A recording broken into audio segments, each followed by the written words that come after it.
At midnight in Nairobi, the night was cold and silent when Aking was dragged out of her husband's family house with only a small bag in her hand. Her husband's relatives stood at the doorway laughing loudly, mocking her and calling her names as if she was nothing. Tears filled her eyes, but she stayed strong and walked slowly down the path, listening to their cruel laughter. They thought they had finally thrown her away, powerless and broken. But Aking knew something they didn't. She stopped, turned back, and looked at all the faces mocking her. With calm hands, she opened her bag and pulled out a brown lawyer's envelope. The moment she raised it up, silence slowly began to fall. "You laugh at me," she said with a steady voice, "but this house is not yours. It is mine." She pulled out the documents, signed and stamped, showing that the entire property had been bought in her name years ago. Gasps filled the air. The very house they tried to throw her out of belonged to her. The laughter turned to shock, and the smiles disappeared instantly. Her husband stood frozen, unable to speak, while the relatives lowered their heads in shame. Aking held the keys high, her tears now turning into a victorious smile. "I was never homeless," she said proudly. "This has always been my home." That night, the one they mocked walked back inside as the true owner. The same people who laughed were now left in silence, and Aking's strength became her crown. It was not just her victory. It was a moment that reminded everyone that dignity, patience, and truth always win. In Lagos, the rain poured heavily, the streets shining with water as thunder rolled in the sky. Omotola stood outside the mansion gates, shivering as her husband's family threw her out. She carried nothing but a small handbag, her clothes already soaked. Behind her, the family gathered at the doorway, laughing loudly and calling her useless. They mocked her for not being good enough, for not bringing enough wealth into the marriage, for not being the perfect wife. Their cruel words mixed with the sound of rain, cutting into her heart. Omotola stood silently, her face wet with both tears and raindrops. She had given years of her life to that family, sacrificing her dreams, her time, and her happiness just to be accepted. Yet here she was, standing in the street like a stranger. Neighbors peeked from their windows, watching the scene as the family laughed even louder, enjoying her pain. One of the in-laws shouted, "You have nothing, Omotola. This house is ours, and you are nobody." But Omotola did not fight back with anger. Instead, she slowly opened her handbag and pulled out a large brown envelope, carefully sealed. Her hands trembled, not from fear, but from the power of the truth she was about to reveal. She stepped closer, her voice calm but firm, and said, "You laugh at me because you think I have nothing, but today you will learn the truth." She raised the envelope, and under the rain, she pulled out official documents. The laughter stopped. Their eyes widened as they recognized the property papers. Every page had her name written boldly, stamped and signed by the government authorities. "This mansion," Omotola declared, her voice steady, "is mine. Legally mine. I bought it years ago with my savings. The deed has always been in my name." Silence swept over the crowd. The same relatives who mocked her were now staring in shock, their smiles fading into fear. The rain continued to fall, but it was no longer Omotola who looked broken. It was them. Her husband's mouth dropped open, unable to believe the truth. His mother clutched her chest, gasping as neighbors began whispering and pointing, amazed at the sudden twist. Omotola stood tall, holding both the keys and the documents. For the first time, she felt her strength returning, her dignity shining brighter than the storm around her. She looked each of them in the eye and said, "I was never useless. I was never homeless. I was the owner all along." With that, she walked back through the gates of her own mansion, her head high, while the family stood frozen under the rain. The same people who mocked her were now drenched in shame. Neighbors clapped and murmured congratulations as Omotola disappeared inside her home, leaving behind a lesson they would never forget. That rainy night in Lagos became her victory. What was meant to break her only revealed her power. Omotola turned her tears into triumph, proving that truth always shines, even in the darkest storm. The banquet hall in Accra was full of laughter, music, and the smell of delicious food. Relatives gathered around long tables, dressed in their finest clothes, raising glasses and telling stories. But in the middle of all this joy sat Efua, quiet and uncomfortable. She had been treated like an outsider since she married into the family, and tonight was no different. Her husband's relatives whispered loudly about her, mocking her dress, her background, and even her voice. As the night went on, the insults became sharper. One aunt stood up and said, "Efua, you should leave. You do not belong here. You bring shame to our family." Others joined in, clapping and laughing as if it were a game. Efua's husband sat in silence, not defending her, and the mockery spread across the hall like fire. Efua felt her heart sink, but she also knew a truth they didn't. She stood slowly, her hands trembling but her face calm. The hall grew louder with mocking laughter, some people even chanting for her to go. She took a deep breath and reached into her purse. Pulling out a small bunch of keys, she held them high for everyone to see. "You laugh at me as if I have no place," she said softly. "But this house where we sit, this very mansion, is mine." The laughter stopped instantly. The hall grew silent except for the clinking of glasses being set down. Efua then continued, pulling out folded documents from her purse. "Here is the deed," she said, her voice strong now. "It has been in my name for years. I paid for this house with my own hard work before I ever became part of this family." Gasps filled the hall. The relatives who had mocked her looked at one another, their smiles fading quickly. Some lowered their eyes in shame, while others covered their mouths in shock. Her husband's face turned pale, and for the first time, he could not hide his embarrassment. Neighbors and friends who were guests at the banquet leaned in, whispering in disbelief. Efua placed the documents on the table and said clearly, "This is not your home. It is mine. The only reason you sit here tonight is because I allowed it." Her words cut through the room with the strength of truth. No one dared laugh now. The same relatives who mocked her were suddenly silent, their arrogance washed away by her revelation. Some even tried to smile weakly and congratulate her, but the shame was written all over their faces. Efua stood tall, her head high, no longer the quiet woman they thought they could humiliate. That night, the family banquet changed forever. What began as her humiliation turned into her triumph. Efua reclaimed her dignity and her voice, proving that silence is not weakness. It is power waiting for the right moment. The relatives who laughed would never forget the night the woman they tried to throw out revealed she had owned the very roof over their heads all along. The wedding day in Kampala was full of music, laughter, and dancing. Guests were dressed in colorful clothes, the courtyard decorated with flowers and light. Everyone was celebrating the cousins' marriage, but in the middle of the joy, whispers began to rise. Nabari, the wife who had always been treated poorly by her husband's relatives, was suddenly called out in front of everyone. One of the elders stood and shouted, "You are a shame to this family, Nabari. Leave this place now." Others joined in, nodding and clapping, as if throwing her out was part of the entertainment. Guests watched in shock as her husband's relatives pushed her toward the gates. The music stopped, and the laughter grew cruel. Some guests whispered that it was too much, but the family enjoyed her humiliation, calling her useless and a burden. Nabari's eyes filled with tears, but she refused to let them fall. She had carried the weight of their insults for years, always staying silent. But today, on the cousins' big wedding day, they would finally see who she truly was. She stopped at the gates, turned around, and with a calm, steady voice said, "Do you really want me to leave this place?" Her words confused them. Some laughed even louder, saying, "Yes, go. This mansion is not yours." But Nabari slowly opened her handbag and brought out a folded envelope. She walked back into the center of the courtyard, all eyes now fixed on her. With confidence, she raised the documents high and said, "This house where you are celebrating, this mansion you claim is yours, it belongs to me. I inherited it from my late father years ago. The deed has my name, not yours."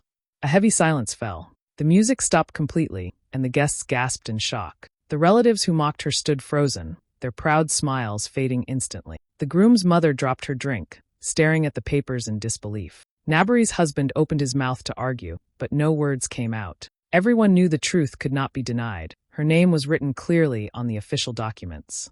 The guests began whispering excitedly, some even clapping in admiration. "She is the true owner," they said. "All along, she kept silent, and now she has spoken." Nabari looked at the family with strength in her eyes and added, "You called me a shame, but without me, there would be no wedding here today. You should be thanking me, not humiliating me." The courtyard erupted, not with cruel laughter, but with applause from the guests who respected her courage. The same relatives who mocked her now stood in shame, unable to meet her eyes. The bride and groom bowed their heads, realizing the celebration had turned into Nabari's victory. That day in Kampala, Nabari walked back into the mansion not as a humiliated woman, but as the rightful owner. Her strength, patience, and truth silenced the mockery forever. What was meant to break her on a wedding day became the moment she shined the brightest, leaving everyone speechless.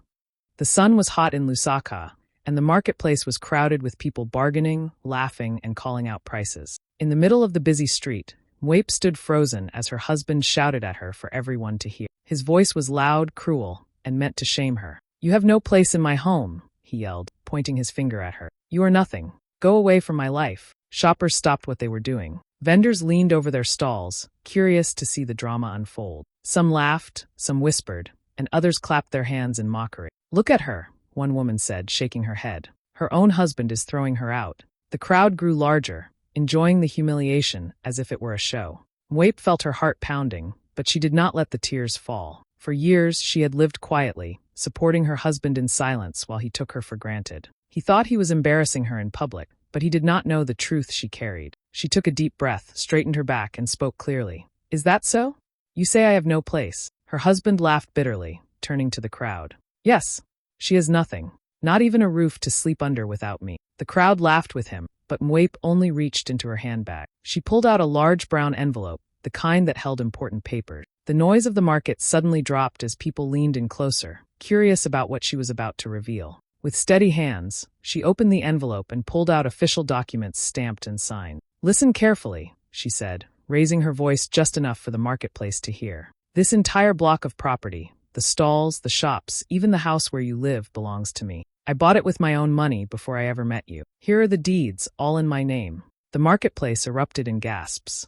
Shoppers who had been laughing seconds ago were now staring with wide eyes. Vendors who had mocked her bowed their heads in respect. Her husband's face went pale as he snatched at the papers, but the signatures and stamps were clear. Everyone could see the truth. Mwape was not homeless, not useless. She was the true owner of the marketplace, including the very shop her husband ran. The same man who shouted so loudly now stood silent, his pride shattered. People began clapping for Mwape, cheering her courage and strength. Some even shouted, "Congratulations, madam.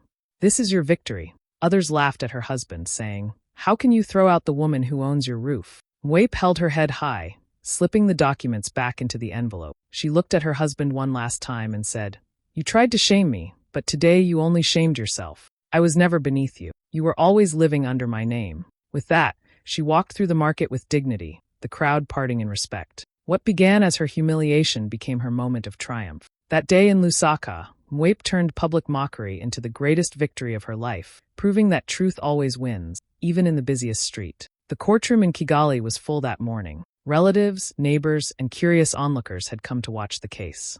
At the center of it all sat Amina, her head bowed, as her husband stood tall, pointing at her with anger. "Your Honor," he shouted, "this woman must leave my house today. She has no right to stay. She is nothing without me." His relatives clapped and whispered loudly, mocking Amina, calling her useless and weak. Amina sat quietly, her hands folded in her lap. She had endured years of humiliation in her marriage. She had cooked, cleaned, and sacrificed, but all her efforts had been thrown back in her face. And now, in front of a courtroom full of people, her husband was trying to strip her of her dignity. The crowd murmured, many already convinced that she would leave broken and empty. The judge looked at her gently and asked, "Do you have anything to say in your defense?"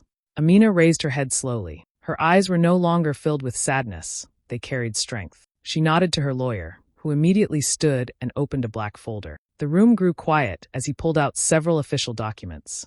"Your Honor," the lawyer said firmly, "this case is not about a man's house. It is about truth. The property my client lives in does not belong to her husband. It belongs solely to her. Here are the ownership papers, signed and registered with the Land Office of Kigali." Gasps filled the courtroom. People leaned forward, trying to catch a glimpse of the documents. The judge took the papers, adjusted his glasses, and read them carefully. The name was clear, Amina. The house deed had been in her name all along. Her husband's face turned red with shock. "This cannot be. It's a lie," he shouted, but his voice cracked as he realized the truth was undeniable. His relatives, who had mocked her moments before, now sat frozen in their seats, their smug smiles disappearing one by one. The judge banged his gavel and declared, "This house is the legal property of Amina. She is the rightful owner. Case dismissed."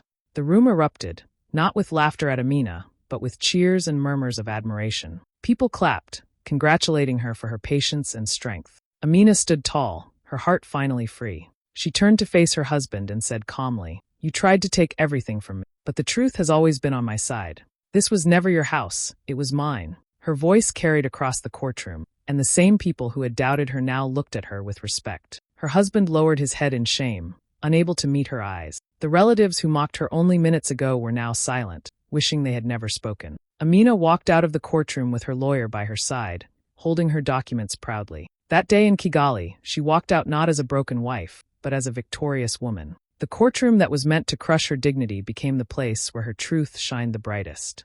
Amina's story spread beyond the walls of that court, reminding everyone that no lie can bury the truth forever. The rooftop in Johannesburg glittered with lights that shone across the city skyline. Music played, glasses clinked, and laughter filled the air as guests enjoyed the party. Everyone was dressed in their best, dancing and smiling, until the mood suddenly changed. In the middle of the celebration, Nality's husband raised his voice and pushed her toward the edge of the crowd. "This woman does not belong here," he shouted, his voice echoing across the rooftop. Guests turned their heads, shocked to see the drama unfolding. Some began whispering, others laughed nervously. He went on, mocking her in front of everyone. "You are nothing without me. You live in this penthouse only because of me. Now leave." The laughter grew louder as his friends clapped and jeered. Nality stood still, her heart heavy but her face calm. For years, she had carried his insults in silence, always pretending not to hear. But tonight, surrounded by dozens of people, he wanted to humiliate her completely. The crowd watched closely, expecting her to cry or beg. Instead, Nality straightened her shoulders and gave a small smile. She reached into her elegant purse and pulled out a shiny bunch of keys. The music stopped, and the whispers grew. "What is she doing?" someone murmured. Nality lifted the keys high, her voice clear and strong. "You say I don't belong here," she said, her eyes fixed on her husband. "But let me remind you, this penthouse is not yours. It is mine. The deed is in my name, and I paid for it long before you pretended to own it." Gasps filled the rooftop. Some guests covered their mouths, while others exchanged shocked glances. Her husband's proud smile disappeared instantly. "That's not true," he stammered, but Nality reached into her purse again and pulled out folded documents.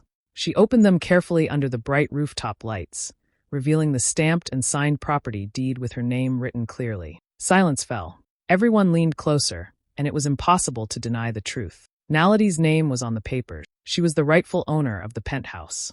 Her husband's friends who had been laughing moments ago now stood awkwardly, their eyes darting away. Guests began clapping slowly, some cheering loudly. "Congratulations, Nality," someone shouted. Others whispered in admiration. "She has been the owner all this time." Nality looked around at the crowd, then back at her husband. Her voice was steady but full of pride. "You tried to throw me out of my own home. But the truth is, you were living here because of me. Not the other way around." Her husband lowered his head, humiliated in front of everyone. The party that was supposed to be his stage turned into her victory. Nality slipped the documents back into her purse, held her head high, and walked back into the penthouse like the queen she was. That night in Johannesburg, the rooftop confrontation became unforgettable. What was meant to be her public humiliation turned into her moment of triumph. Nality's smile, her strength, and her truth lit up the night brighter than the city lights below. The village feast in Dakar was filled with music, laughter, and the smell of food cooking over open fires. Families gathered under the big trees,